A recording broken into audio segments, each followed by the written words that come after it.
অন্ধকারের নীরবতা ভেঙে যখন প্রথম সুর জেগে ওঠে তখনই শুরু হয় সেই অবিরাম যাত্রা, যে যাত্রা সময়ের নয়, সুরের। আর সেই যাত্রার নাম রাগা ওডিসি।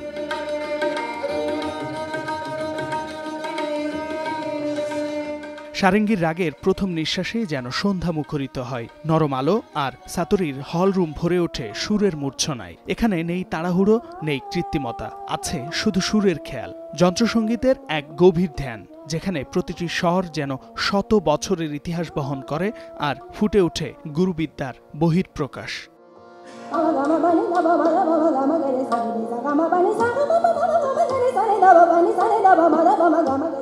গুরুর আশীর্বাদে আমরা পারফর্ম করি, সেখান থেকে অডিয়েন্সের আসলে রাগের এক এক রকম রস থাকে প্রতিটি রাগের, তো সেই রাগের রস মানুষকেও প্রভাবিত করে, মানুষকে ভাবান্বিত করে।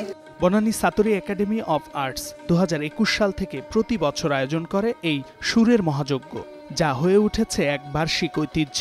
ক্লাসিক রাগের অলৌকিক রাতে মিলিত হয় শারদ, সারেঙ্গী, খেয়াল, ধ্রুপদ। প্রতিটি রাগ নিজের ভাষায় বলে ওঠে জন্মের গল্প, যেখানে নিজেকে খুঁজে পায় সুর, আর সুরে হারিয়ে যায় মানুষ।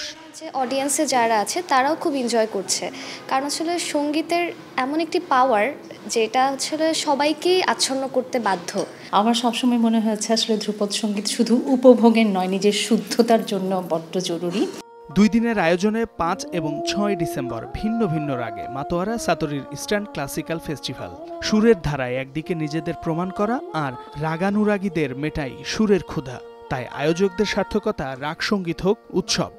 নিজের সাথে কানেকশনের জন্য এবং নিজের অন্তরাত্মার সাথে কানেকশনের জন্য আমাদের শিল্পচর্চার একটা ভূমিকা রয়েছে। সো শিল্পচর্চার সেই ভূমিকাকে সামনে রেখেই এই ধরনের আয়োজন করা হয়ে থাকে।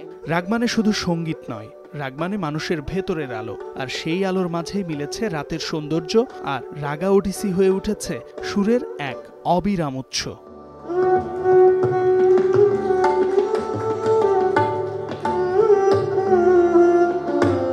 শামীম বিশ্বাস, স্টার নিউজ।